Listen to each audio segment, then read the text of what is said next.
Guru akan bagikan sticky note ini. Kalian tulis aturan kesepakatan yang kalian inginkan selama kita belajar 1 tahun. Kalimat-kalimatnya boleh terserah kalian. Kalian inginnya apa selama 1 tahun di kelas 5? Paham ya? Sekarang Pak Guru akan bagikan ini. Silakan kalian tulis boleh 1, boleh 2, boleh 3, boleh banyak kesepakatan yang kalian inginkan. Silakan.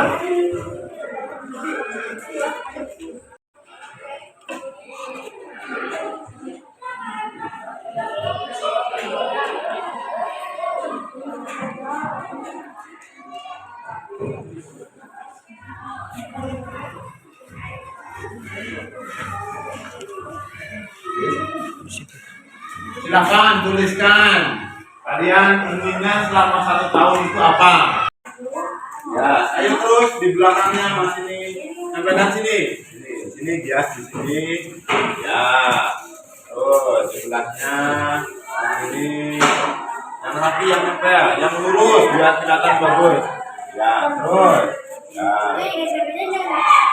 Nah, satu lagi apa? Ya udah. Terima kasih. Kelompok pertama silakan duduk. Silakan duduk. Pandang, Febi. Sampai sini. Ya. Yang rapi. Ya. Ya.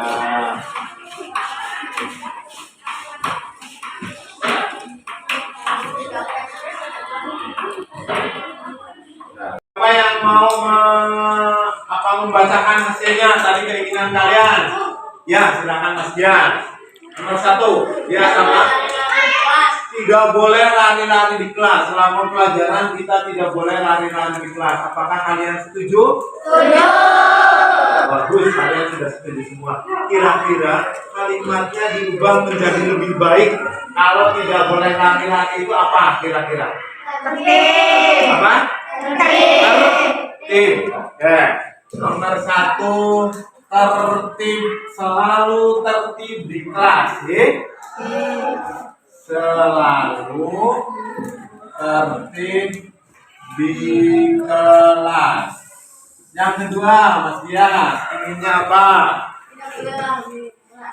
Tidak boleh ramai di kelas. Bagus. Kalimat yang positifnya apa kira-kira? Selalu tertib di kelas. Sama ya? Ya, yang ketiga. Tidak boleh coret-coret di meja. Berarti apa? Menjaga. Dia pintar selalu menjaga kebersihan kelas.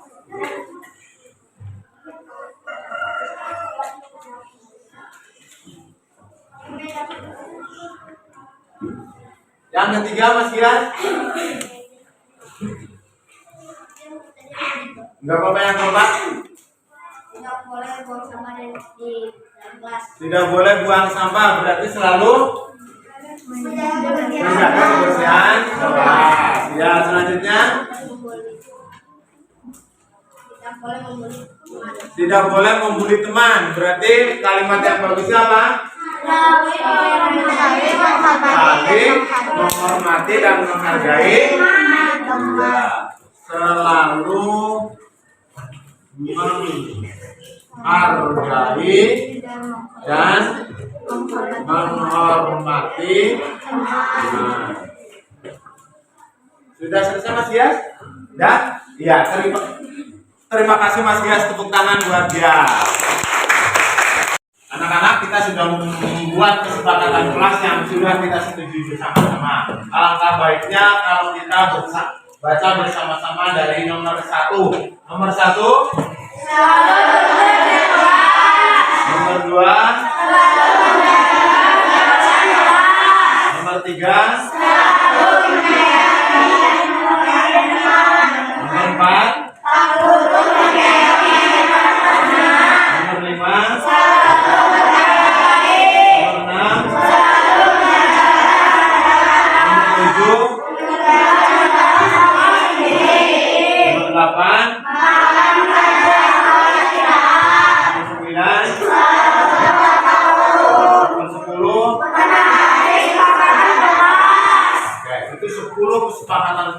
sudah kalian buat dan kalian sepakati. Nanti ini akan kita tuliskan pada kertas asturo, Pak Guru tanda tangani dan kalian tanda tangani. Pak Guru harap kalian mengerti dan menjalankan secara tanggung jawab kesepakatan yang sudah dibuat. Itu saja kesepakatan kelasnya. Pak Guru akhiri. Assalamualaikum warahmatullahi wabarakatuh.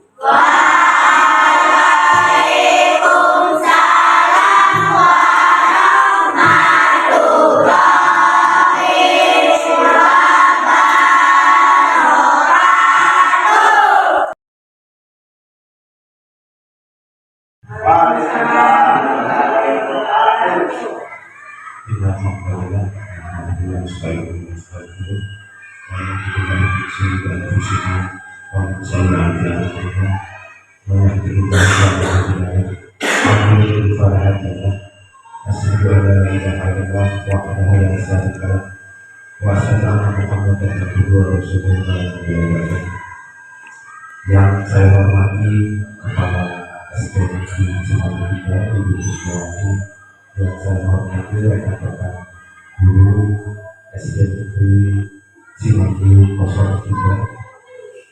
Pertama dan pertama mari kita panjatkan puji syukur kehadirat Allah Subhanahu wa Ta'ala, sehingga di siang hari yang cerah ini kita bisa berjumpa di ruang SPMK Cimandiri dalam rangka diseminasi budaya pengenalan penerapan budaya positivitas.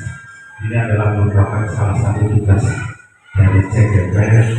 Saya Wisrianto, CGP dan Angkatan ada tugas aksi nyata di modul 1.4, yaitu tentang budaya positivitas. Saya harap Bapak Ibu bisa mengikuti kegiatan ini dari awal sampai akhir.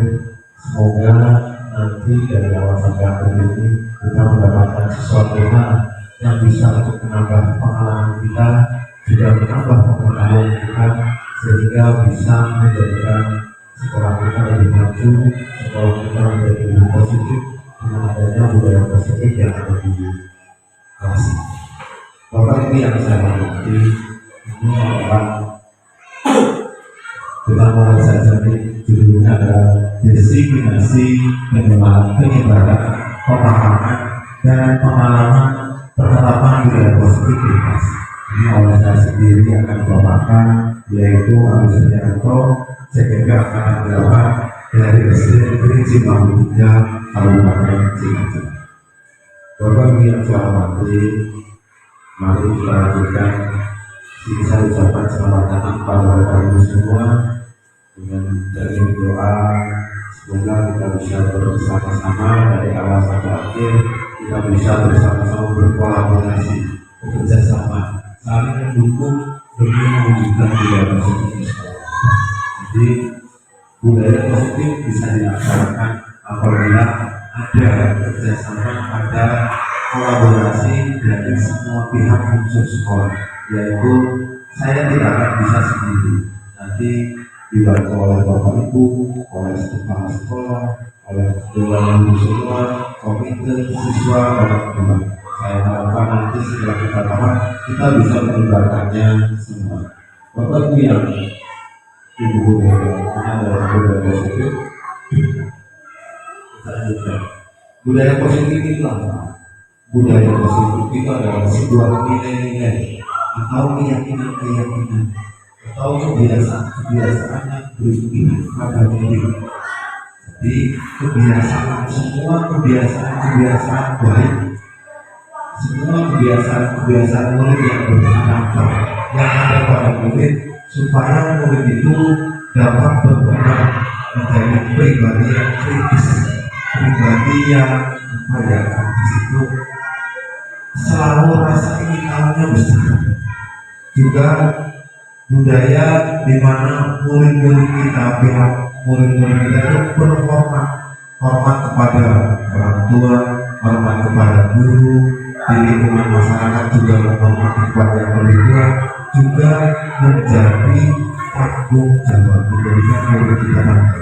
Jadi budaya itu semua nilai atau semua keyakinan yang semuanya berpihak kepada murid supaya mereka lebih kritis, menjadi pribadi yang kritis, tapi juga dan juga pribadi yang berhormat, juga bertanggung jawab. Nah, salah satu unsur utama dari budaya positif, nah kita akan lebih memperdalam lagi bahwa unsur utama dari budaya positif adalah disiplin bersama. Nanti kita akan lebih mempelajari apakah disiplin menurut pengertian kita dari dulu dengan disiplin yang sekarang ini, disiplin yang dari dulu itu sudah sesuai konsepnya tadi. Nanti kita akan bedah lebih lagi dimana disiplin positif itu adalah salah satu wadah untuk menciptakan sebuah budaya yang positif. Jadi kesimpulannya, budaya positif bisa direalisasikan, bisa diwujudkan dengan salah satu caranya menggunakan yang namanya disiplin kepada siswa. Ini kita akan tahu disiplin positif itu nanti seperti apa. Assalamualaikum. Kita lanjutkan. Ya. Di sini Iya, karena merah kemarin. konsep utama modul budaya positif yaitu perubahan Saya ini udah dicampur. Kalau dulu mungkin guru menuntut murid, kalau dulu kita tahu Oh, iya, iya, bahwa iya, iya, itu iya. dianggap sebagai sebuah kertas Yo, yo, kosong. yo. Tapi sebenarnya murid itu adalah kertas yang sudah sama-sama. Kita tugasnya adalah menebalkan kemampuan siswa, menebalkan modal mereka lahir ke dunia sudah punya bakat sendiri. Yang kedua, disiplin positif dan nilai-nilai kebajikan universal. Nanti kita akan pelajari lebih dalam lagi. Terus teori motivasi, hukuman, penghargaan, juga nanti ada institusi. Motivasi itu seperti apa, hukuman, penghargaan, juga institusi. Terus 5 posisi kontrol. 5 posisi kontrol kita sebagai seorang guru itu apa saja? Ternyata posisi kontrol kita sebagai guru itu adalah sebagai hukuman, membuat anak satu bersalah, memantau, manajer. Selanjutnya adalah semua itu nanti harus ada kebutuhan dasar manusia, bahwa manusia itu punya kebutuhan dasar. Nanti akan dijelaskan kebutuhan dasarnya itu apa saja. Selanjutnya bisa diimplementasikan di kelas melalui pelajaran. Selanjutnya segitiga restitusi. Apa itu segitiga restitusi? Adalah suatu cara apabila ada kasus pada apa yang harus kita lakukan. Jadi kita mencapai 5 posisi kontrol yang kita harus bisa menjalankan yang segitiga restitusi. Oke, kita lanjutkan saja. Nah, ini pembelajaran dan paradigma baru sesuai dengan tujuan pendidikan nasional sekarang ditetapkan di dalam yang namanya profil pelajar Pancasila. Yaitu pembelajaran ini berdasarkan beberapa prinsip pembelajaran yang terdiferensiasi. Terdiferensiasi itu berarti beragam, sehingga setiap anak belajar sesuai dengan tahap kebutuhan dan tahap perkembangannya untuk mewujudkan profil pelajar. Kita harus meyakini bahwa anak itu punya kemampuan sendiri-sendiri, punya bakat sendiri-sendiri yang berbeda. Jadi tiap anak tidak bisa diperlakukan sama karena kemampuan mereka berbeda. Itu adalah terdiferensiasi, pembelajaran diferensiasi. Ini nanti akan saya pelajari di modul 2. Selanjutnya tujuan pendidikan nasional, kembali lagi ke profil pelajar Pancasila. Di sini profil pelajar Pancasila itu ada 6. Saya kira Bapak Ibu sudah sangat muat.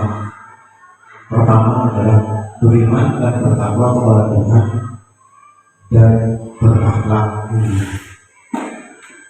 Jadi diharapkan siswa-siswi kita, putra-putri kita nanti ke depannya mempunyai karakter yang baik. Diharapkan siswa-siswi kita untuk menjadi insan yang beriman, insan yang kepada Tuhan dan juga mulia. Kita lanjutkan yang kedua. Yang kedua adalah berkebinekaan global. Berkebinekaan global itu apa? Berkebinekaan global itu adalah seperti kita ketahui bahwa semboyan negara kita adalah Bhinneka Tunggal Ika. Jadi, Bapak Ibu, kita lanjutkan berkebinekaan global. Seperti kita ketahui bahwa semboyan negara kita adalah Bhinneka Tunggal Ika.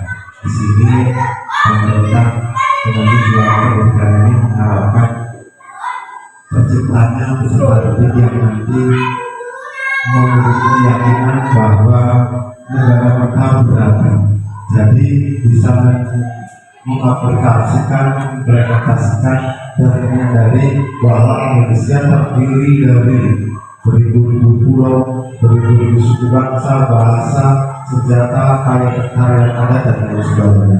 Nanti diharapkan murid-murid itu bisa menjadi murid yang berkebinekaan, murid yang beragam, tetapi tetap murid yang Indonesia, yang cinta. Ketiga adalah bergotong royong. Gotong royong itu adalah hal positif yang sudah sangat melekat di daerah kita. Kita ketahui bahwa masyarakat kita gotong royongnya sangat kuat. Jadi diharapkan muridnya di masa depan ketika sudah terjun di masyarakat tetap dari sekarang sampai ke masyarakat itu tetap memiliki nilai-nilai semangat gotong royong yang tinggi, menghargai orang lain, bekerja sama, berkolaborasi dengan semua pihak. Gotong royong di masyarakat kita tahu kalau tetangga kita hajatan kita mesti membantu tanpa dibayar. Tetangga kita membuat rumah menaikkan genteng, kita membantu tanpa dibayar. Menurunkan genteng, kita membantu tanpa dibayar. Ada juga kegiatan gotong royong di masyarakat, membersihkan saluran air, membersihkan jalan, jembatan dan lain sebagainya. Itu juga diharapkan di sekolah sudah mulai dilakukan, yaitu dengan cara usaha kerja bakti di sekolah. Membersihkan di sekolah itu diharapkan menjadikan murid-murid kita itu memiliki rasa gotong royong yang tinggi. Selanjutnya yang keempat adalah kreatif. Kreatif ini adalah sebuah bahasa yang sangat baik. Kreatif itu adalah seseorang yang selalu menunjukkan inovasi-inovasi baru dari pikiran-pikirannya sendiri. Yaitu kita sebagai guru harus bisa menggali potensi siswa kita supaya mereka itu menjadi murid-murid yang bisa menunjukkan ide baru, gagasan-gagasan baru sendiri yang gagasan-gagasan itu bisa dipakai dalam kehidupan sehari-hari. Kita bertugas untuk menggali potensi itu, karena tanpa digali kemungkinan nanti potensi kreatifnya itu. Jadi kita diharapkan bisa mengkreatifkan murid-murid. Yang kelima adalah bernalar kritis.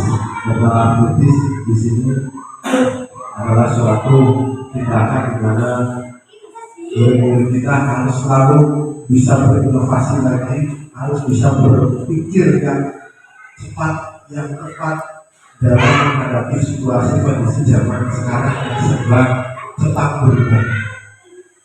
Itu bernalar kritis. Murid-murid kita menjadi murid-murid yang pandai, murid-murid yang pintar mengungkapkan pendapat, murid-murid yang cerdas, murid-murid yang punya keberanian, tapi harus tetap menjaga kesopanan sempurna. Yang keenam, yang terakhir itu adalah mandiri. Mandiri, murid yang mandiri, murid yang tidak bergantung kepada orang lain, bisa berdiri di atas kekuatannya sendiri. Ini juga perlu kita latih karena mandiri itu penting. Jadi nanti setelah anak-anak kita dewasa, setelah murid-murid kita dewasa, diharapkan menjadi murid-murid yang mandiri, murid-murid yang bisa melakukan apa-apa sendiri, tapi tentu tetap memperhatikan nilai kesopanan, nilai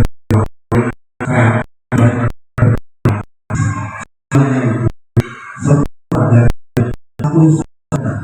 dari bertakwa kepada Tuhan yang Maha Esa dan mulia sampai berdiri itu dijadikan satu dalam yang namanya profil pelajaran Pancasila. Ini adalah paradigma baru dalam pembelajaran di masa sekarang di kurikulum berbeda. Jadi diharapkan kita bisa menjalankan semua ini, melaksanakan, menerapkan, mengaplikasikan supaya murid-murid kita ini sesuai dengan profil pelajaran Pancasila. Bapak Ibu yang saya hormati, untuk selanjutnya adalah disiplin. Apa itu disiplin? Tapi kita sudah sering itu tepat waktu, belajarnya rapi, selalu tepat waktu, tidak terlambat datang ke sekolah, menghargai waktu, disiplin sesuai peraturan, itu disiplin. Ini senamanya yang berkembang. Selanjutnya, nah, disiplin itu adalah, ini menurut ahli, di sini ada Stephen R. Covey. Stephen R. Covey. Pendekatan teori kontrol. Jadi disiplin pendekatan teori kontrol. Di sini yang pertama, menurut Stephen R. Covey itu, Anda tidak bisa mengontrol orang lain, hanya Anda yang dapat mengontrol diri Anda. Ini adalah teori. Teori ini sudah melalui penelitian. Apa maksud Anda tidak bisa mengontrol orang lain, hanya Anda yang dapat mengontrol diri Anda? Maksudnya adalah bahwa orang lain itu tidak bisa mengungkapkan suatu keinginannya, tidak bisa memaksa kepada kita. Jadi apapun yang kita lakukan itu dikontrol oleh diri kita. Tidak ada kontrol, orang lain tidak bisa merubah apa keinginan kita. Ini yang namanya teori kontrol. Jadi yang namanya nomor satu, tidak bisa mengontrol orang lain, hanya kita yang bisa mengontrol diri kita. Segala tindakan yang kita lakukan itu hanya kita yang bisa mengontrolnya sendiri. Yang kedua, teori kontrol berkata teori kontrol dari Stephen R. Covey adalah semua perilaku memiliki tujuan. Jadi apapun tindakan kita, apapun tujuan kita, apapun yang kita lakukan, murid-murid kita melakukan apa, semua punya tujuan. Jadi kita harus mengetahui apabila ada murid kita yang tidak melakukan sebuah kesalahan, kita harus tahu apa tujuan, kebutuhan apa yang mereka berikan. Jadi semua perilaku siapapun yang berperilaku itu pasti punya tujuan. Yang ketiga adalah berpikir benar-benar. Kalau ini bahasa Inggrisnya mungkin win-win solution. Ketika ada suatu masalah, jangan loss, jangan win loss, jangan menang kalah, jangan loss, tapi win-win. Kita harus berpikir di disiplin positif itu, untuk mengembangkan disiplin positif itu kita harus berpikir menang-menang. Jadi tidak ada nanti yang dirugikan. Yang keempat, kolaborasi dan konsensus. Kolaborasi dan konsensus. Kolaborasi itu kerjasama yang baik antara guru dengan guru, murid dengan murid, guru dengan guru. Juga ada konsensus, ada sebuah konsekuensi. Jadi kolaborasi itu akan kerjasama itu akan menciptakan sebuah pilihan yang baru, menciptakan sebuah pilihan baru. Yang kelima, bahwa realitas kebutuhan orang berbeda, bahwa setiap orang mempunyai kebutuhan yang berbeda. Nanti kita akan pelajari kebutuhan dasar manusia. Jadi Setiap orang punya bulunya berbeda, tapi semuanya harus berbeda. Ini adalah teori kontrol yang disampaikan oleh Stephen Covey. Ini tentang disiplin positif. Stop. Yo, Oke Bapak Ibu, itulah adalah kami disiplin positif karena teori kontrol oleh Stephen Covey. Kita lanjutkan. Nah, apa itu disiplin? Menurut Kiai Hajar Dewantoro, menurut Kiai Hajar Dewantoro, untuk menciptakan murid yang berbeda, syarat utamanya adalah harus ada disiplin yang kuat, disiplin diri, motivasi internal. Jadi kita tahu kembali ke depan bahwa yang bisa mengontrol diri kita itu adalah kita sendiri. Untuk bisa menciptakan murid yang berbeda pada Kiai Dewantoro itu hanyalah dari disiplin diri. Disiplin diri dan motivasi internal itu sesuai dengan apa tadi teori kontrol yang disampaikan oleh Stephen tersebut tadi. Jadi untuk menciptakan murid berbeda di kurikulum mereka, syarat yang harus ada disiplin yang kuat. Disiplin yang kuat itu dari mana? Dari diri sendiri, dari disiplin diri, dari motivasi internal. Karena ada motivasi internal, ada motivasi eksternal. Kalau motivasi eksternal, nanti kita bisa menciptakan membuat seseorang berdisiplin, tapi itu tidak bisa bertahan. Berbeda dengan motivasi internal. Jika sudah tertanam motivasi internal untuk mewujudkan sebuah disiplin, itu akan tumbuh disiplin diri yang kuat, menciptakan murid yang berbeda. Kita lanjutkan. Menurut Diana dosen, disiplin berasal dari kata disiplina atau belajar. Jadi disiplin itu belajar. Disiplin sama saja dengan murid atau pengikut. Yang ketiga, disiplin berkonotasi dengan disiplin diri. Disiplin diri bisa membuat seseorang dari potensinya kepada sebuah tujuan, sesuatu yang dihargai dan ini sejarah tadi dengan tadi Kiai Dewantoro. Disiplin diri, motivasi internal dari dalam, sehingga kita diharapkan untuk menumbuhkan budaya positif, ciptakanlah disiplin positif. Karena disiplin positif itu berasal dari diri kita sendiri. Jadi semua kita lakukan itu bisa merdeka dari diri kita sendiri. Itu akan muncul sebuah motivasi internal yang mengubah perilaku kita menjadi disiplin dan juga bisa menimbulkan sebuah nilai. Yang selanjutnya adalah belajar mengontrol diri dengan menggali potensi kita agar tercapai tujuan ini, yaitu menjadi seseorang yang kita inginkan sesuai dengan yang kita harapkan. Jadi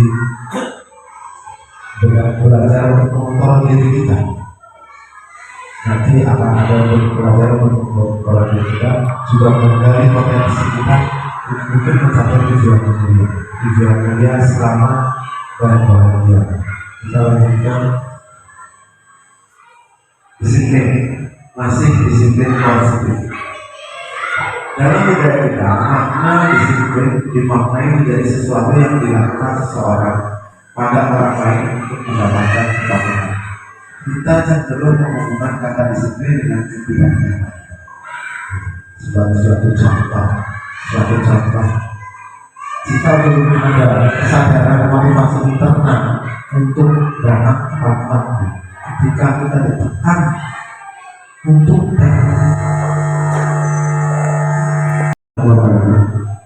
suatu contoh, disiplin yang diterapkan oleh orang kepada orang lain akan menimbulkan ketidaknyamanan apabila belum muncul motivasi intrinsik. Misalkan suatu contoh, kita mengharapkan kepada guru kita sudah berangkat kasih tepat waktu, terus pakaiannya lengkap dan lain sebagainya. itu memang sesuatu hal yang baik. Tapi di sini penanganannya adalah bagaimana cara kita menumbuhkan disiplin tersebut. Kalau kita memberikan caranya dengan cara yang tidak nyaman, dengan sebuah paksaan, dengan sebuah hukuman, atau dengan sebuah penghargaan, itu nanti akan adanya motivasi bukan motivasi, bukan motivasi dari dirinya sendiri. Jadi itu nanti anak akan merasa tidak nyaman.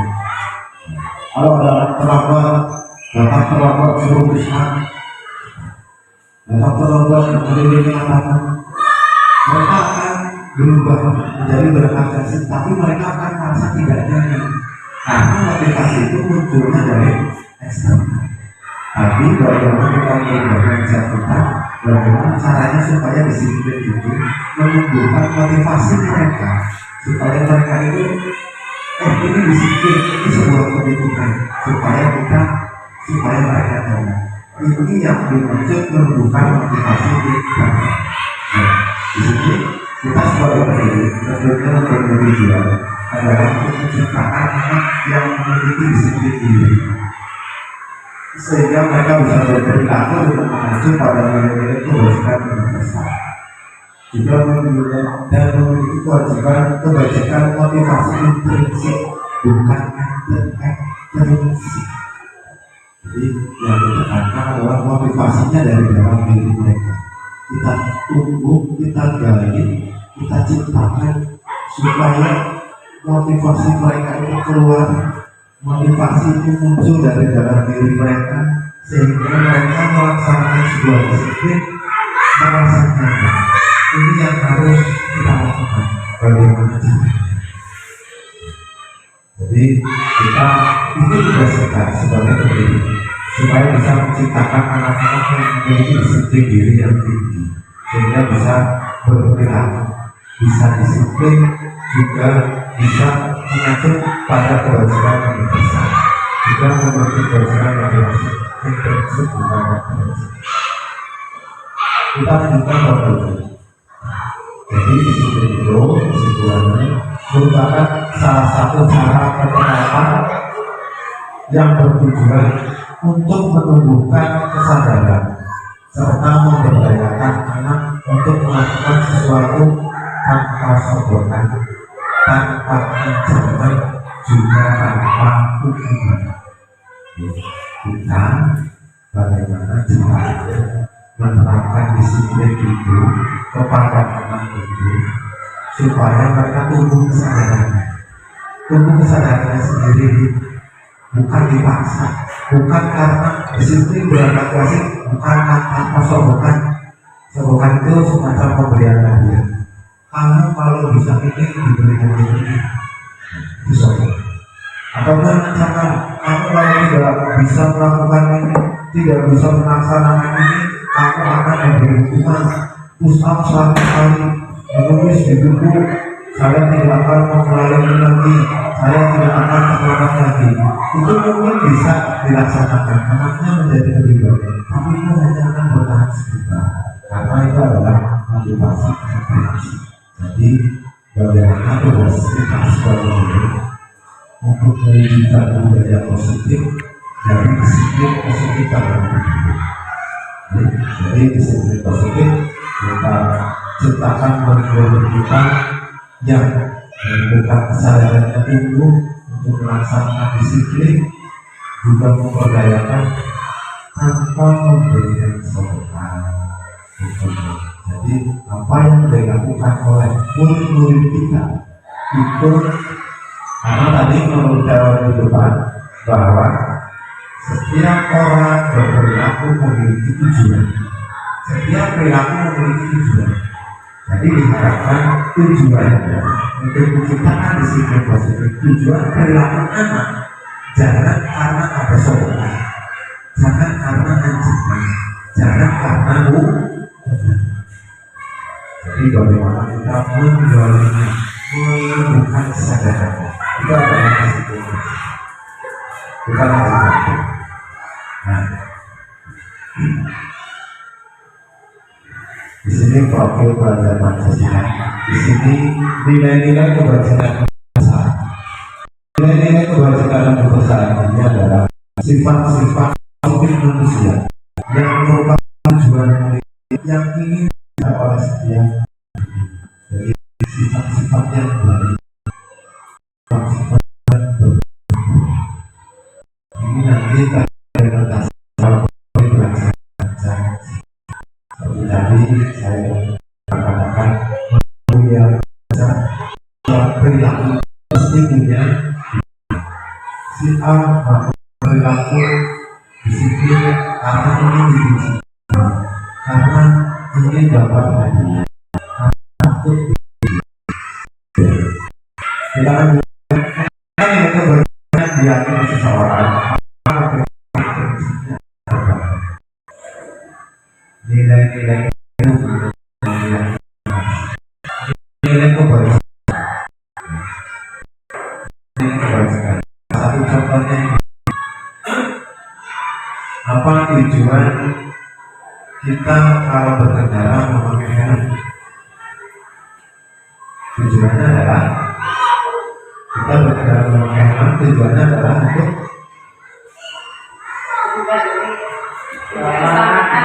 untuk keselamatan. Jadi saya jelaskan ya, mengaitkan nilai kebajikan. Kebajikan adalah keselamatan. Kita mengerti kalau kita pakai helm ada itu keselamatan itu masih bisa. Ini yang dimaksud nilai kebajikan diri bersih. Beda lagi kalau kita pakai helm karena takut, karena hukuman. Pakai helm karena ada polisi bom pikiran.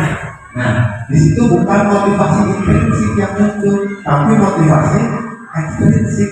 Itu tidak akan bertahan lama. Ketika tidak ada polisi, kita langsung tidak pakai helm. Itu ya. Ini yang dimaksud mengaitkan nilai kebajikan yang diyakini sesama. Jadi anak-anak kita gali untuk mengetahui nilai-nilai kebajikan. Misalkan dilarang merokok. Kenapa dilarang merokok? Nilai kebajikannya adalah untuk menjaga kesehatan. Jadi kalau kebajikannya sudah muncul, seseorang tidak akan melakukan itu. Itu kebajikan diyakini sehingga muncul motivasinya muncul. Anak-anak kalau kelasnya tidak ingin kotor, maka akan supaya betul saya ingin kelasnya bersih. Dengan sendirinya mereka akan menjaga kebersihan. Itu yang namanya adalah motivasi bersih. Jadi diusahakan kita kaitkan nilai kebajikan yang diyakini oleh seseorang itu supaya nilai intrinsiknya terbangun, sehingga dengan nilai intrinsiknya terbangun itu akan menggerakkan motivasi dari dalam untuk dapat mencapai tujuan mulia yang ini. Tapi kalau tujuannya sudah dari dalam hati seseorang tentang sebuah kebajikan, maka dia akan selalu melakukan apapun yang dilakukan bisa dilakukan untuk mencapai tujuan mulia tersebut. Ini terpatik dalam satu yaitu dari kebajikan universal. Universal ini ada di dalam profil pelajar Pancasila yang 6 depan. Kita lanjutkan. Kebutuhan dasar manusia. Setiap manusia punya kebutuhan dasar. Anak-anak kita, murid-murid kita itu semuanya punya kebutuhan dasar. Apa kebutuhan dasarnya? Yang pertama, semua orang punya kebutuhan hidup. Jadi biasanya dengan kita berapa hari makan, ya itu kebutuhan itu pertama. Yang kedua, kasih sayang dan kasih. Setiap orang memerlukan kasih sayang. Saya yakin Pak Wisnu ingin dikasihi dan juga ingin disayangi. Begitu pula dari murid dikasihi, disayangi oleh kita sebagai guru. Juga kebutuhan dasar untuk diterima. Kadang-kadang kita melihat ada murid yang tidak diterima, dia dari rasa tidak diterima itu, untuk memenuhi rasa diterima itu seolah-olah bisa melakukan sesuatu hal yang di luar ekspektasi.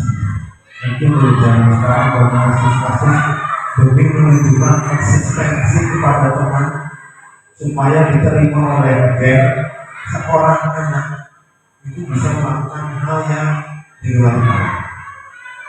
Saya berani melakukan ini berdiri di atas tebing asal saya itu kamu. Itu berarti anak itu sedang memenuhi kebutuhan dasar untuk diterima. Jadi kita sebagai seorang baru harus mengerti anak supaya anak itu bisa diterima. Yang ketiga, setiap anak kita, setiap manusia kita punya kebutuhan yang namanya menguasai. Dalam beberapa hal kita ingin menguasai, ini ada pada setiap manusia. Begitu juga dengan anak itu ingin menguasai, ingin menguasai lingkungan itu selanjutnya yang keempat adalah kebebasan.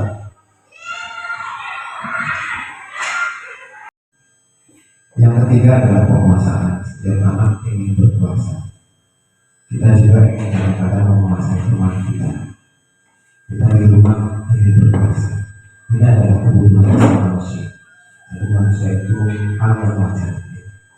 Yang keempat adalah kebebasan. Bebas. Setiap anak ingin merdeka. Setiap manusia ingin merdeka. Bertindak sesuai dengan kehendak. Walaupun tetap harus memperhatikan norma yang berlaku, norma yang ada. Ini adalah sebuah kebutuhan dasar di mana kita ingin bebas. Dulu kita di zaman kemerdekaan, para pahlawan juga berjuang ingin supaya kita menjadi negara yang merdeka, negara yang bebas, negara yang berdiri di atas kaki kita sendiri. Sebagai individu, kita juga ingin merdeka. Kita ingin bebas, kita ingin melakukan apapun berdasarkan kehendak kita, keinginan kita, tanpa ada paksaan dari orang lain. Selanjutnya yang kelima, kebutuhan dasarnya adalah senang. Di sini saya yakin semua ingin bersenang-senang. Kalau hidup rasa senangnya sudah berkurang, suasana lingkungan sudah tidak senang, kita akan mencari sebuah cara supaya kita itu bisa senang. Jadi, kalau bapak ibu semuanya jenuh di sekolahnya, pada waktu liburan saya sudah membuat jadwal. Besok kita ini kemana? Besok kita ini kemana? Berbagai cara macam untuk memenuhi kesenangan sesuai dengan hobi dan kebutuhan kita. Kalau Pak Mohotin mungkin cukup dengan bernyanyi, karaoke sudah senang. Kalau Bu Lina mungkin senangnya kalau sudah jalan-jalan. Kalau belum jalan-jalan belum senang. Itu jadi sebuah kebutuhan kesenangan tiap orang berbeda. Dan itu merupakan kebutuhan dasar. Jadi wajar kalau kita ingin bersenang. Kalau saya pribadi, saya senang cukup dengan olahraga, saya merasa senang. Ketika pikiran sudah mulai penat dan lain sebagainya, yang saya lakukan untuk merefresh otak saya berolahraga. Tiap orang punya kesenangan yang berbeda. Begitu pula dengan anak-anak kita.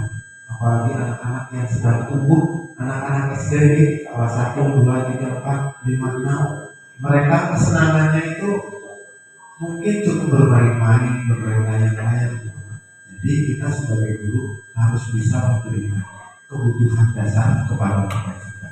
Apabila anak-anak ingin senang, ya kita bagaimana caranya menciptakan suasana pembelajaran yang menyenangkan bagi murid-murid kita, bagi anak-anak kita, sehingga mereka bisa belajar sambil mereka juga senang. Jadi tidak ada pikiran ke sekolah takut, ke sekolah aduh saya ke sekolah nanti saya dibully, saya takut dan lain sebagainya. Saya tidak senang, saya tidak nyaman di sekolah. Nah ini adalah tugas kita untuk memenuhi kesenangan kepada murid-murid kita. Kita lanjutkan Bapak Ibu, itulah tadi kebutuhan dasar manusia. Bertahan hidup, kasih sayang juga diterima, kasih sayang dan rasa diterima, penguasaan, kebebasan kesenian. Setiap orang punya caranya sendiri-sendiri dan caranya masing-masing untuk bisa memenuhi kebutuhan dasar masyarakat tersebut.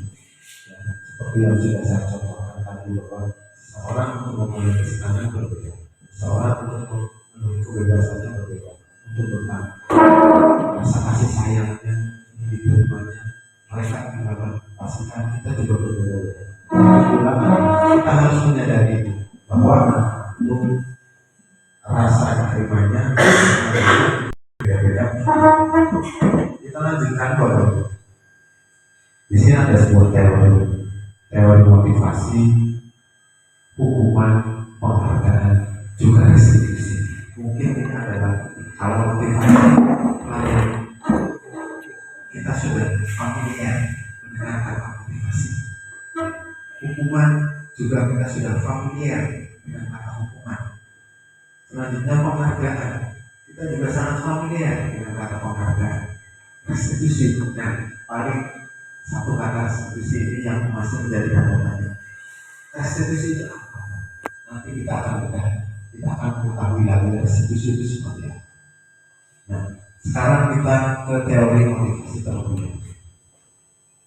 Teori motivasi secara garis besar ada dua. Motivasi itu bisa digali ada dua. Ada motivasi eksternal dari luar, juga ada motivasi internal, motivasi dari dalam.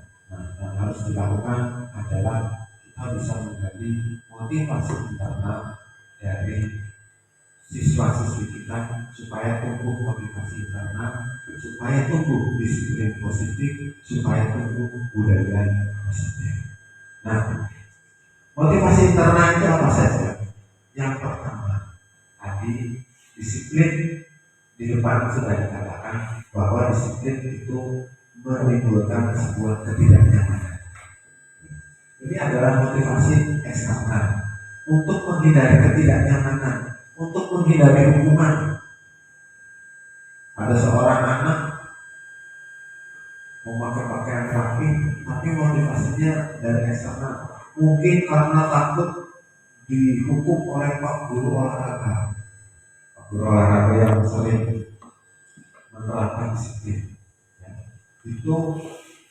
Ini tidak diharapkan, tidak diharapkan tumbuh motivasi eksternal karena untuk memenuhi kebutuhan hidupnya dia melaksanakan karena untuk menghindari ketidaknyamanan atau menghindari hukuman tersebut saja. Jadi perilakunya dilaksanakan karena untuk menghindari hukuman. Apa yang akan terjadi jika saya tidak melakukan? Jadi pikirannya akan selalu kalau saya pakaiannya tidak rapuh, saya bisa memiliki lapangan. Kalau saya tidak mengerjakan tugas dari murid, nanti saya diberi hukuman untuk nulis 100 kali, saya tidak akan mengulangi lagi. Maka dia mengerjakan tugas. Itu tidak diharapkan, karena itu tumbuhnya motivasi eksternal dan itu tidak akan bertahan lama. Ketika hukumannya tidak ada, dia akan kembali. Yang kedua, motivasi eksternal adalah untuk mendapatkan hadiah. Jadi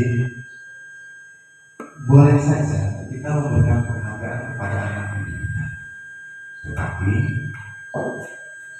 nanti itu akan menimbulkan sebuah motivasi yang eksternal. Apa? Kalau penghargaannya sudah tidak ada, dia tidak akan melakukan lagi. Gitu ya. Jadi motivasinya melakukan sesuatu. Oh, kalau saya ranking 1, saya dapat hadiah ini. Kalau saya mengerjakan tugas, saya akan mendapatkan. Ada sebuah cerita untuk penghargaan. Jadi begini, di suatu sekolah, katanya dengan melakukan sebuah bintang penghargaan itu ya, jika ada anak bisa melakukan ini dapat bintang, ada anak melakukan ini dapat bintang. Jadi si anak yang pintar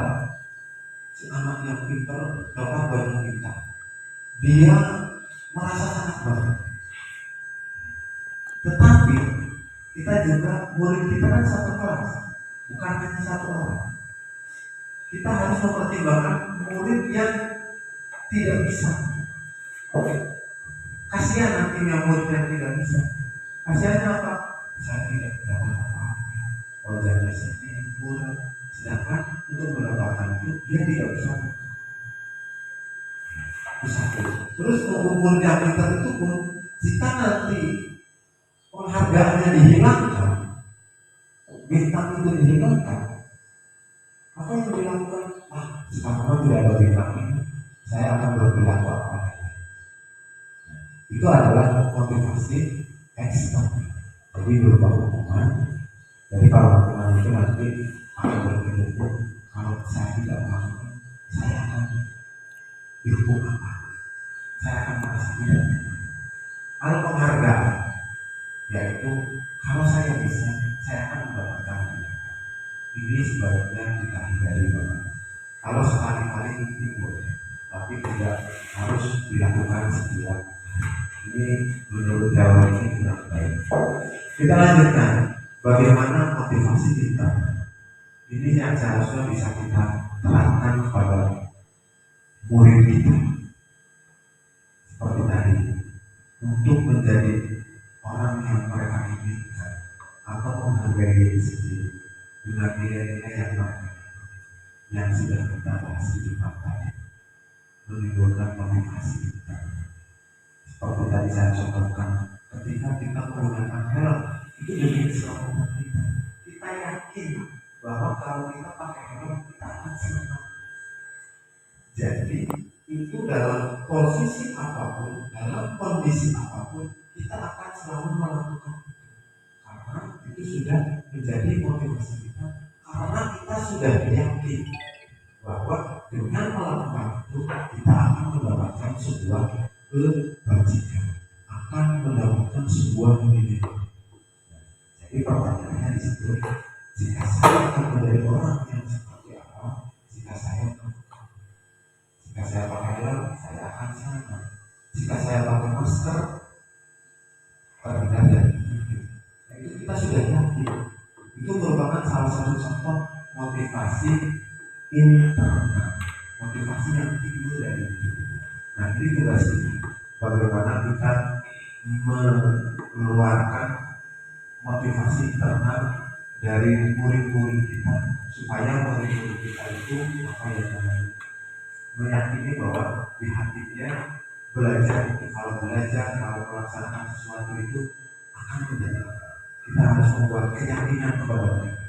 Jadi baik sekali kegiatan ini di awal tahun pelajaran, dari di awal tahun pelajaran kita membuatnya, kita gali, kita tawarkan kepada anak supaya mereka yakin bahwa kalau kelas yang bersih itu nyaman buat belajar, maka mereka akan menjaga kebersihan kelas yang bersih. Jadi ya, kita lanjutkan. Konsep disiplin dengan identitas mereka. Seperti yang tadi katakan, bahwa ini motivasi eksternalnya, bahwa disiplin kita menerapkan disiplin, tapi itu baik karena kembali lagi jika itu tidak biasa. Itu apa? Dengan hukuman dan penghargaan seperti tadi itu. Ini ya motivasi eksternal, yaitu hukuman dan penghargaan.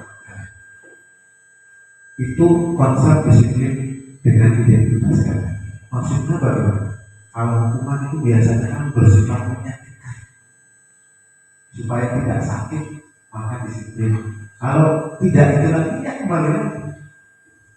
Hukuman itu murid merasa takut. Saya melakukan itu karena hanya saya takut. Jadi ini kan, jadi melakukan itu karena keyakinannya. Jadi jangan berdasarkan rasa takut. Itu disiplin bisa disiplin, tapi akan kembali lagi. Juga tidak nyaman. Disiplin tidak nyaman. Kita pun kalau di sekolah guru kalau tidak nyaman melakukan sesuatu, kalau tidak nyaman, kalau tidak ada orangnya, kita akan melakukannya. Seperti itu kan, Bapak Ibu. Murid-murid kita pun seperti itu. Jangan buat mereka merasa tidak nyaman. terus memaksa. Jangan disiplin itu untuk memaksa. Jangan sampai anak itu melakukan sesuatu karena terpaksa. Sesuatu yang terpaksa itu tidak enak. Ya Pak tidak. Kita sudah makan, bahkan sekali sudah kenyang, aku dipaksa suruh makan lagi. Enak apa tidak? Tidak. Tetap tidak enak. Karena suatu paksa. Jangan sampai kita memaksa murid kita untuk melakukan sebuah disiplin. Itu namanya nanti disiplin dan identitas kita. Selanjutnya murid kita akan bagaimana? Murid itu akan menyembunyikan kesalahan. Jika melakukan kesalahan akan mudah berbohong. Karena takut, saya takut dihukum, jadi saya bohong aja. Saya takut, jadi kesalahannya disembunyikan. Tidak mengerjakan tugas, dia akan menyembunyikan bagaimana caranya. Karena takut dengan kita lanjutkan. Murid menjadi rendah diri. Jadi dengan adanya hukuman, murid-murid itu akan rendah diri, akan takut rendah diri. Ya. Selanjutnya, konsep identitas. Konsep di sini dengan identitas yang kedua adalah dengan pemberian. Cara kita akan kadang-kadang memberikan penghargaan. Yang pertama itu tidak efektif. Karena apa? Lagi-lagi karena tidak akan berjalan lama.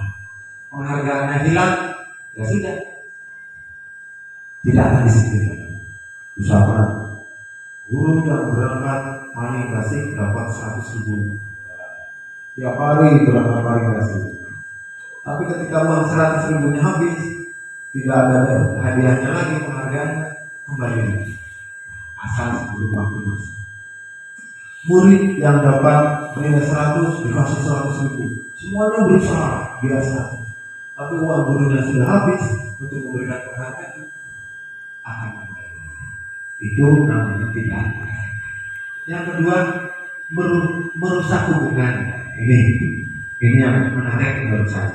Kemarin di modul ini saya upload merusak bahwa penghargaan merusak hubungan itu menarik menurut saya, dan saya dikomen oleh teman saya, iya Pak, betul merusak hubungan. Penghargaan itu bisa merusak hubungan. Mengapa? Ini di rumah kita kan juga di sekolah, di rumah ataupun kita sendiri. Misalkan punya anak 2, atau kita contohkan diri kita saja ya. Misalkan merusak hubungan, misalkan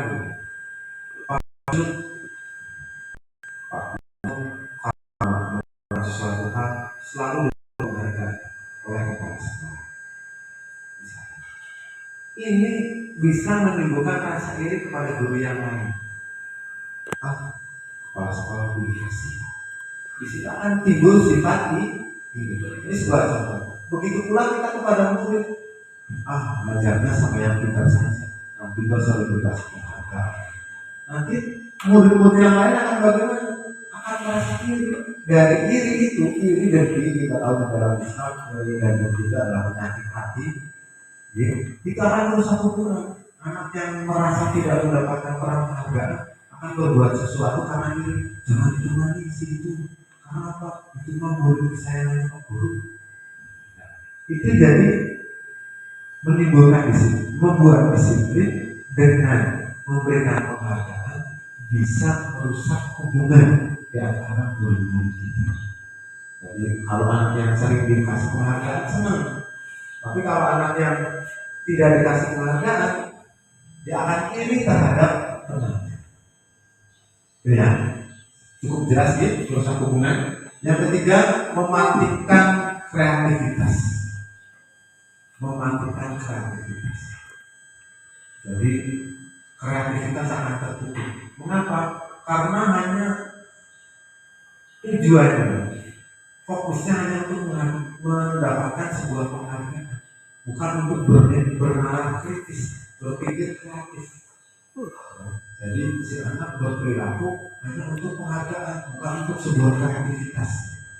Kita lanjutkan yang keempat, menghukum dengan sistem ranking.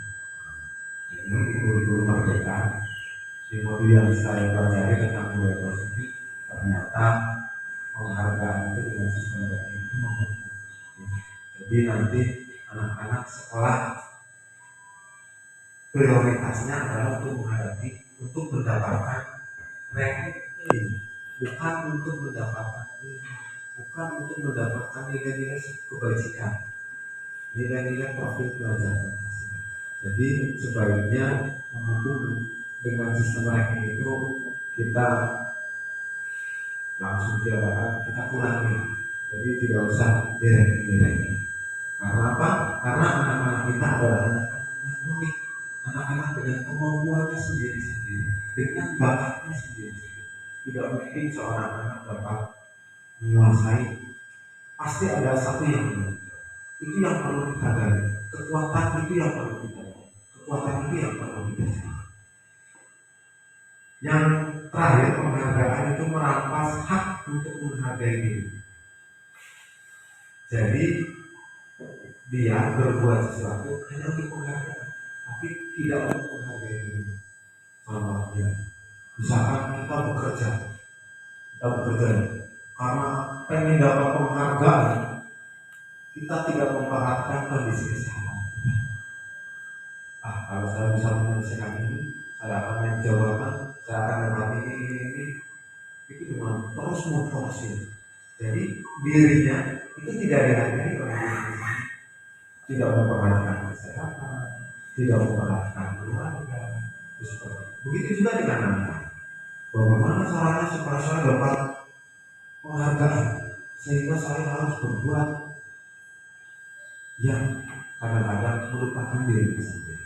Itu tidak diharapkan di dalam budaya positif. Kita lanjutkan. Saya kira untuk hukuman dan penghargaan sebagai konsep disiplin yang gagal sudah jelas. Kita lanjutkan. Konsep disiplin dengan identitas sukses. Jadi di sini ada sebuah konsekuensi dan ada yang namanya restitusi. Konsekuensi nanti kita bedakan antara hukuman dan konsekuensi. Kalau anak mengerjakan tugas, anak tidak mengerjakan tugas, terus dia suruh nulis, saya tidak akan mengulangi 100 kali, itu adalah bentuk hukuman.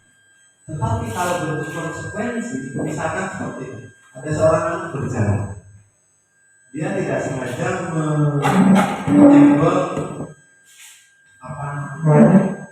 gelas yang ada di meja, gelasnya jadi tumpah. Konsekuensi dari tindakan yang dia lakukan adalah kira-kira apa konsekuensinya? Membersihkan. Kalau membersihkan itu bukan hukuman, membersihkan karena dia sudah melakukannya, dia yang harus bertanggung jawab. Itu konsekuensi. Jadi kita harapkan anak itu jangan dihukuman, tapi diberikan konsekuensi. Kamu terlambat. Karena terlambat, kamu pelajarannya ada yang belum diikuti. Nah, jika istirahat, kamu harus menggantinya, harus mengikuti pelajarannya. Tidak mau itu adalah konsekuensi karena bukan menulis. Anak terlambat berlari mengelilingi lapangan, itu hukuman apa konsekuensi? Hukumannya pada waktu pelajaran anak terlambat karena tidak ikut pemanasan, suruh mengelilingi lapangan.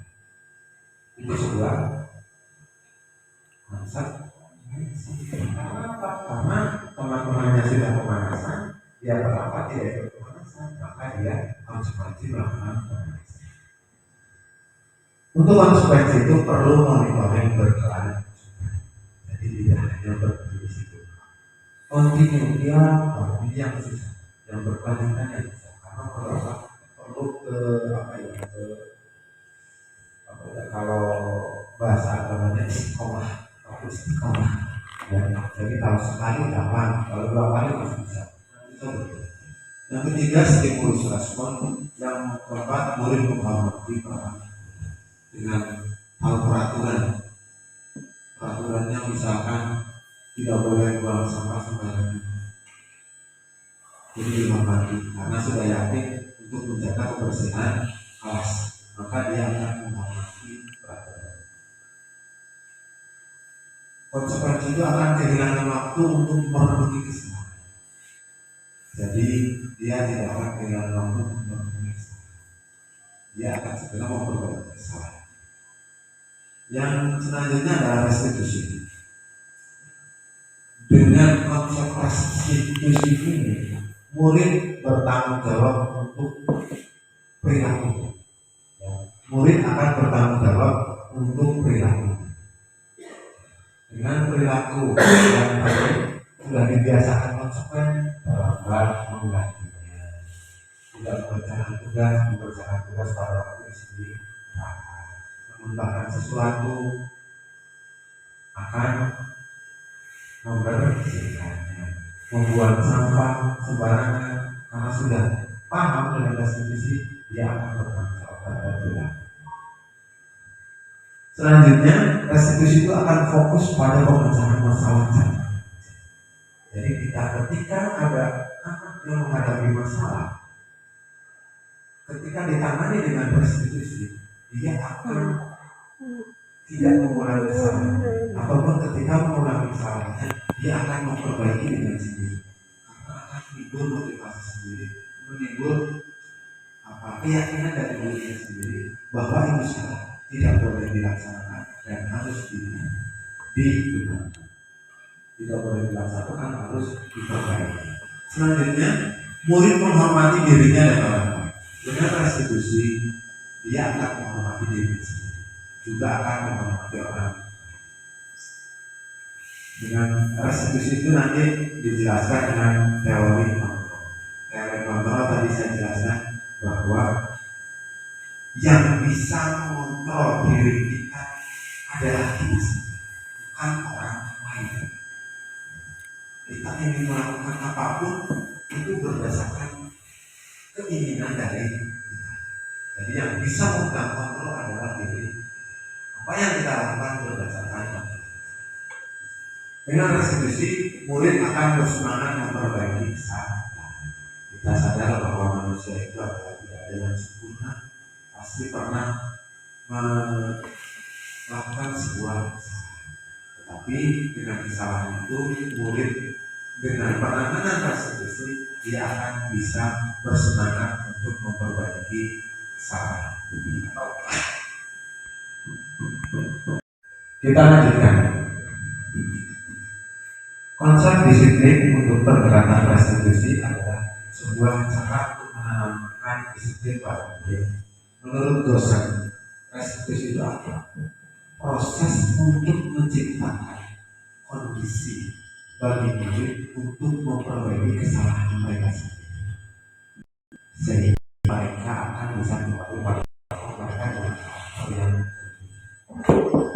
jadi dengan kesalahan itu kita bagaimana caranya menciptakan mereka sadar telah berbuat salah. Dengan kesadaran itu mereka bisa kembali kepada kelompok mereka dengan karakter yang lebih baik. Maksudnya karakter yang lebih baik itu mereka nanti akan tidak mengulangi kesalahan yang sama, karena mereka sudah tahu bahwa itu, sudah yakin bahwa itu adalah sesuatu tindakan yang salah. Kita lanjutkan. Nah, ini adalah ciri-ciri restitusi. Ciri-ciri dari restitusi adalah bukan untuk menebus kesalahan. Jadi kembali lagi bahwa manusia itu pernah bersalah, tetapi dengan kesalahan tersebut bukan untuk ditebus kesalahan, tetapi belajar. Oh, ternyata kalau kita melakukan ini kita salah, besok jangan melakukan. Kalau kata Roma yang amat, jangan jatuh pada lubang yang sama. Keledai pun tidak akan jatuh pada lubang yang sama, apalagi manusia. Yang kedua, restitusi memperbaiki hubungan. Jadi tidak merusak hubungan. Kalau yang tadi penghargaan akan merusak hubungan, menimbulkan rasa iri. Tetapi restitusi itu kan memperbaiki hubungan. Yang ketiga, restitusi itu tawaran. Restitusi sifatnya tawaran. Misalnya seorang anak yang sudah melakukan kesalahan, bagaimana kedepannya menjadi kamu? Pertama pertanyaannya, misalkan apa yang sudah kamu lakukan? Mengapa kamu melakukan seperti itu? Oh iya benar, karena sudah melakukan seperti itu. Tapi apakah tahu kamu itu bersalah? Oh iya, bersalah. Terus ditawarkan. Menurut kamu baiknya besok seperti apa? Dia akan menjawab, dia akan mengingat jawabannya dan yakin dengan jawabannya tersebut. Sehingga restitusi itu tawaran, bukan dipaksa. Beda dengan kalau dipaksa, kamu sudah salah, besok jangan seperti itu. Kalau seperti itu lagi, kamu kabur. Itu bukan restitusi. Kita lanjutkan. Restitusi itu menuntut untuk melihat ke dalam diri, menuntut untuk melihat ke dalam diri. Untuk supaya melihat diri sendiri. Restitusi mencari kebutuhan dasar yang mendasari kita. Kita tahu di depan tadi bahwa setiap orang punya kebutuhan dasar. Apakah untuk kebutuhan dasarnya memperbaiki, kebutuhan dasarnya untuk bertahan hidup, mencari kesenangan, rasa kasih sayang diakui atau kebebasan. Ya. Jadi anak bersalah kita sadar orang ini melakukan ini, ternyata dia hanya ingin bersenang, hanya ingin iseng. Kalau tahu sudah hanya ingin iseng, berarti kita memberikan pemahaman. Iseng boleh, senang boleh, tapi tidak boleh mengganggu orang lain. Nah, itu jadi restitusi itu mencari kebutuhan dasar yang tadi 5 itu untuk yang mendasari kita. Restitusi diri adalah cara yang paling baik. Cara yang paling baik. Selanjutnya restitusi fokus pada karakter, bukan tindakan. Jadi bukan tindakannya, tapi yang kita inginkan karakternya. Karakter menjaga kebersihan bukan hanya pada waktu itu tok bukan sampai pada, tapi karakternya terbentuk, kesadarannya terbentuk, keyakinannya terbentuk. Jadi fokusnya pada karakter, bukan tindakan sesaat. Restitusi fokus pada solusi. Jadi dikembalikan, kalau kamu sudah seperti itu, kira-kira menurut kamu solusinya. Jadi cari solusi. Kita kalau menghadapi sebuah masalah, baiknya bukan seharusnya adalah mencari solusi dari permasalahan tersebut. Ini adalah restitusi. Nah, yang terakhir restitusi adalah mengembalikan murid yang berbuat salah pada kelompok. Jadi murid yang salah sudah salah, bisa menemukan kesalahannya, bisa mencari solusinya, dia akan kembali kepada kelompoknya dengan punya karakter yang baik, dengan lebih baik lagi di dalam kelompoknya. Ini adalah ciri-ciri restitusi. Kita lanjutkan. Perbedaan antara hukuman, konsekuensi, dan restitusi. Di sini contoh, jika siswa sering tidak mengerjakan PR.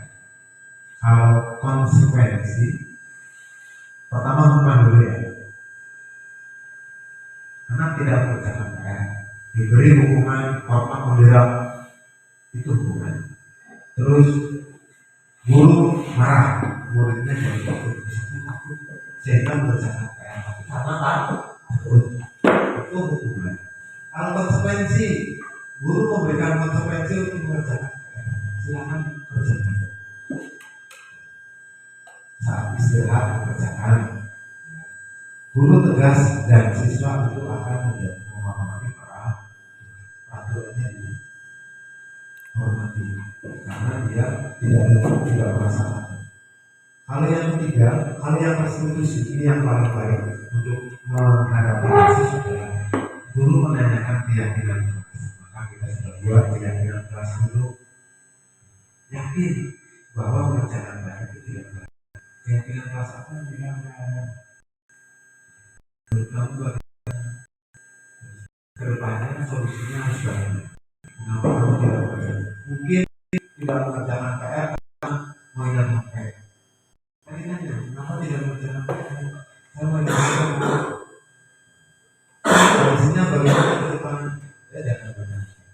dia akan menjawab sendiri. Guru itu akan terbuka kepada siswa. Kalau guru terbuka, sayang kepada siswa, komunikasi yang baik, maka siswa itu akan menghormati dirinya, juga akan menghormati orang lain. Ini contoh pemeriksaan kasus siswa yang sering tidak mengerjakan. Kita lanjutkan. 5 posisi kontrol. Ya, di sini yang pertama, guru sebagai penghubung. Dari depan ke belakang kita sudah mengatakan penjelasan saya. Kalau penghubung itu kira-kira bagaimana nanti gurunya, baik atau tidak?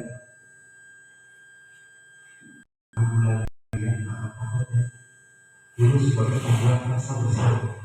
Kamu baik, jadi muridnya merasa sakit. Dan muridnya nanti tidak akan percaya. Guru sebagai teman. Cuma ini juga baik. Cuma nanti kalau gurunya tidak ada, dia akan guru sebagai pemantau dan juga guru sebagai manajer. Ini yang paling baik diharapkan. Posisi kontrol guru itu adalah sebagai seorang manajer. Akan kita buka sama-sama. Penghubung kalimat yang biasanya dikatakan oleh penghubung adalah patuhi aturan sekolah, buanglah sampah pada tempatnya. Biasanya nadanya tinggi, keras, siswa menjadi takut. Kadang-kadang dengan melakukan tindakan menyakiti itu hukuman, baik perkataan atau tindakan. Jadi itu kalimat. Yang kedua, membuat rasa bersalah. Guru kecewa dengan kamu, orang tua kamu sudah bekerja, kamu ini bagaimana?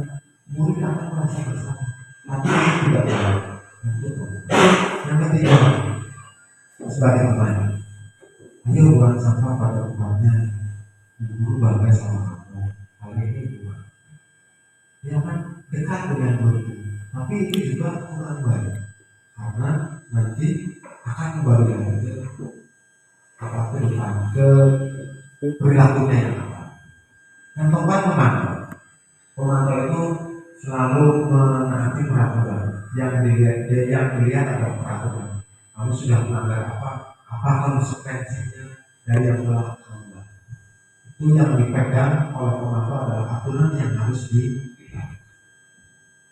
Yang terakhir, manajer ini adalah biasanya menggunakan institusi ditanyakan apa kesalahan kamu, kira-kira bagaimana kamu akan memperbaiki kesalahan ini, apa solusinya, kebutuhan apa yang belum terpenuhi, menurut kamu ini baik atau tidak, solusinya bagaimana. Nah, ini adalah posisi kontrol apabila guru sebagai manajer. Kita lanjut. Keyakinan kelas. Mengapa keyakinan bukan peraturan saja? Akan kita bahas. Sampai keyakinan. Nah, ini sudah tadi ya. Mengapa kita memiliki peraturan harus menggunakan helm bila mengendarai. Kalau hanya taat aturan ada polisi pakai helm, ada polisi tidak pakai. Tapi kalau kita sudah yakin ada polisi tidak ada polisi demi keselamatan, kita akan pakai. Itu mengapa harus keyakinan, bukan mengapa kita memiliki peraturan pakai masker, cuci tangan, jaga jarak. Ada aturan kita hanya untuk melaksanakan aturan pakai masker, takut dihukum. Tapi kalau kita sudah yakin pakai masker, cuci tangan, jaga jarak, itu adalah lebih keselamatan. Kalau kita sudah yakin, kita akan melaksanakan tanpa masalah. Kita lanjutkan penerapan. Nah, di sini ada gambar saya. Penerapan dari ini adalah selalu berusaha memahami persoalan terlebih dahulu, tidak gegabah maupun kemana. Jadi kita cari latar belakang dulu persoalannya, kita identifikasi, kita tidak gegabah. Ada ini hukum, itu tidak seperti. Yang kedua adalah mencari tahu penyebabnya apa, kebutuhan dasar apa yang ingin dipenuhi oleh anak tersebut. Ketika anak main-main, kebutuhan dasarnya apa? Ternyata dia hanya ingin senang, maka kita perlu beri rasa kesenangan dengan membuat dia senang. Tapi tetap harus belajar. Jadi dengan itu akan ada sebuah solusi yang tepat untuk mencari sebuah keyakinan kelas. Seseorang akan lebih tergerak bersemangat untuk menjalankan keyakinannya daripada hanya mengikuti peraturan. Kalau kita sudah yakin pakai masker, akan selalu pakai masker. Kalau kita sudah yakin pakai helm, ya kita akan selalu pakai helm. Walaupun bukan hanya untuk menanti para, dia akan melaksanakan karena itu sudah bermakna, sudah yakin dari dalam diri. Bagaimana untuk membuat keyakinan kelas itu lebih abstrak dari peraturan. Kalau peraturan biasanya kalimatnya tidak membuang sampah. Jadi kita ubah menjadi tidak abstrak adalah menjaga kebersihan. Juga keyakinan kelas itu gunakanlah kata-kata yang positif seperti yang dibuat dalam bentuk positif. Dalam membuat keyakinan kelas disarankan tidak menggunakan kata tidak buang sampah, itu dirubah. Kata tidak kan negatif ya, dirubah menjadi menjaga kebersihan.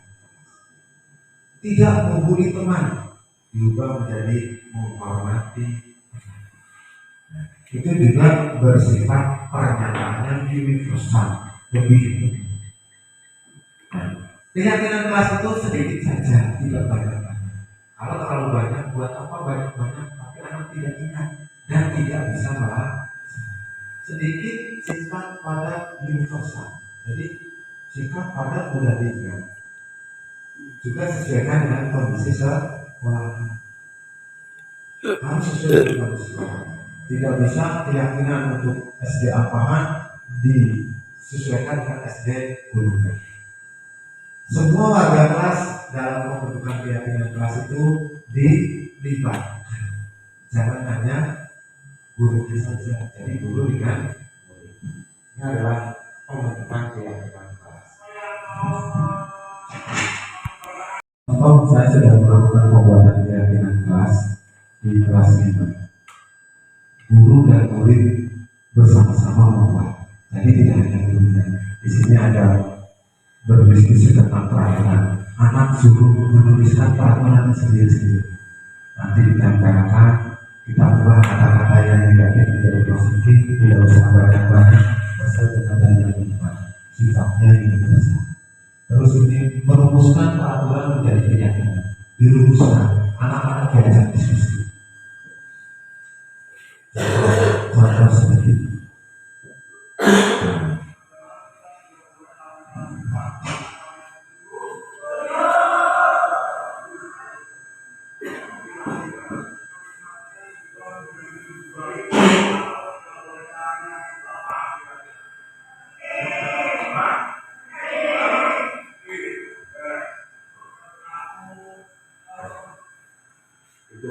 Itu tadi contoh membuat keyakinan. Anak sudah menyampaikan tidak boleh ini diubah dari kalimat positif. Nah setelah itu anak semua menempelkan keyakinan kelas. Anak-anak keyakinan kelasnya ditempelkan supaya mereka lebih bermakna kepada mereka. Saya yang menyepakati, saya yang membuat. Kita lanjutkan. Nah, ini keyakinan kelas sudah saya buat di kelas 5 ada 10. Kebanyakan yang paling bagus nomor 10. Ini anak-anak yang minta Pak Guru jangan bawa. Ya. Ini anak-anak kita sendiri ngomong sendiri. Jadi dibuat Pak Guru menyayangi murid kelas. Ini kalimatnya semuanya positif, singkat, bersifat universal. Ya. Kita lanjutkan. Nah, segitiga restitusi. Tadi yang segitiga restitusi. Cara memecahkan sebuah masalah menggunakan segitiga restitusi yaitu ada 3. Yang pertama adalah setiap anak setiap orang pasti pernah melakukan kesalahan. Kamu bukan satu-satunya orang yang pernah melakukan kesalahan. Ini ada pada tahap stabilkan identitas supaya si anak tidak merasa rendah, tidak merasa takut, tidak merasa rendah. Jadi setiap orang kita usahakan dia identitasnya distabilkan dulu. Setelah identitasnya distabilkan, jadi segitiga restitusi itu dari bawah dulu, dibacanya bawah ibu. Dari sini dulu menstabilkan identitas. Nah setelah itu naik ke sebelahnya.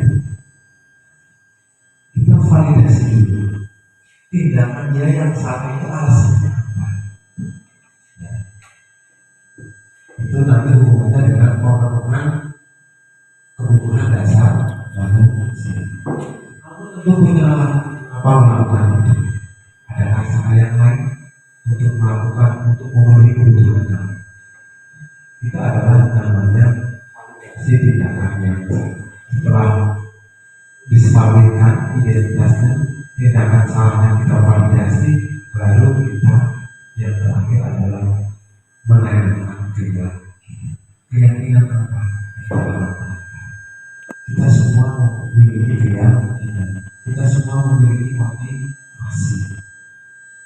Keyakinan kelas yang sudah disepakati apa? Mengapa kamu membuat sampah sembarangan? Nah, itu seperti itu. Kamu ingin menjadi orang seperti apa jika seperti itu?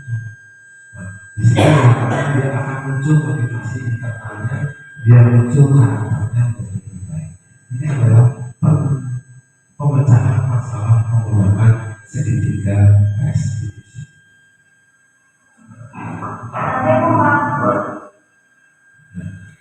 Saya contohkan ini penerapan segitiga restitusi yang sudah saya praktekkan.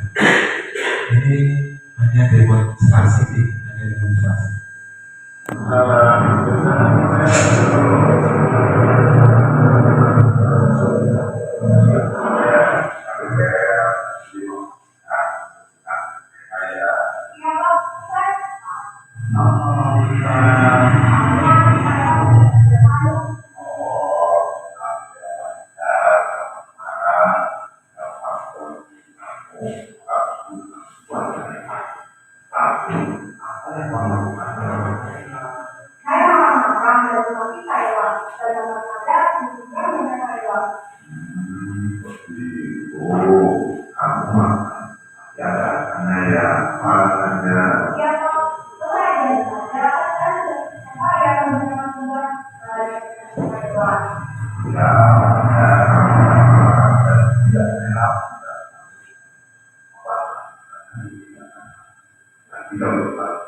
Contoh dari penerapan segitiga restitusi ada kegiatan menstabilkan identitas, lalu validasi tindakan yang salah, baru terakhir menemukan keyakinan.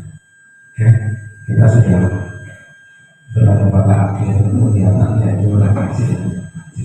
Jadi di refleksinya anak-anak lebih melaksanakan antusias.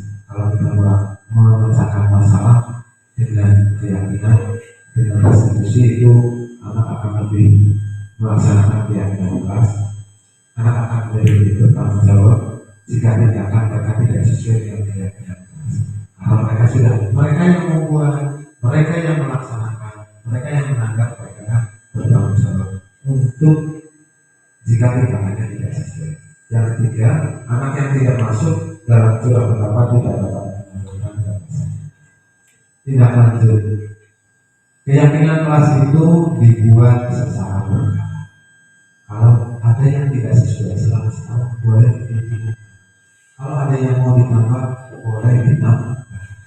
Jadi keyakinan kelas itu tidak hanya di awal bulan, bisa di tengah, di akhir. 2 bulan anak-anak apa yang sudah pas sesuai masih kok perlu ditambah, perlu dikurangi. Tergantung kebutuhan mereka dan kondisi yang ada di sekolah. Kita lanjutkan, terakhir adalah jaringan pendidik yang mencintai murid agar murid selalu merasa tenang dalam hidup. Jadi Bapak Ibu, marilah kita bergerak bersama-sama. Semoga kita bisa menjadi seorang guru yang bisa mencintai murid, supaya mereka selalu tenang dalam hidup ilmu, supaya mereka terhindar dari rasa takut, supaya mereka merasa nyaman datang ke sekolahan. Kita ciptakan budaya positif di sekolahan. Kita ciptakan lingkungan yang aman, yang nyaman bagi kita, bagi murid kita, supaya mereka bisa hidup dengan tenang, supaya terbentuk karakter yang baik. Semoga kita bisa melaksanakannya semua. Terima kasih. Ini dari saya. Salam guru gerak. Salam guru gerak itu tergerak, bergerak, dan menggerakkan. Apabila dalam penyampaian diseminasi kali ini saya terdapat banyak kesalahan dan kekurangan kata, mohon maaf yang seikhlas-ikhlasnya. Bila taufiq wal hidayah. Assalamualaikum warahmatullahi wabarakatuh.